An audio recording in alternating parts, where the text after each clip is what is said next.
আসসালামু আলাইকুম। আজকে আমরা মাছের পোলাও রান্না করব। এই যে হচ্ছে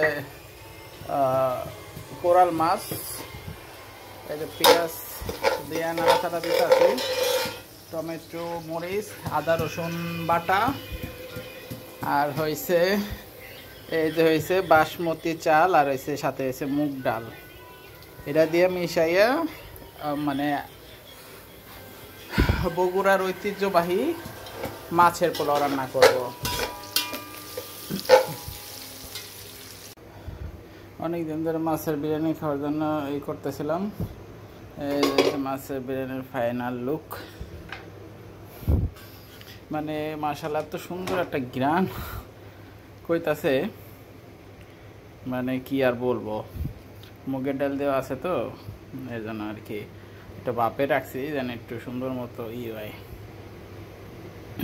এই মাছের পোলাওটা যে ঘ্রাণটা যদি বুঝান, মানে একটু ঘ্রাণ পাওয়া যায় তো কি যে ভালো বুঝতো যে কি মজাটা না হইছে।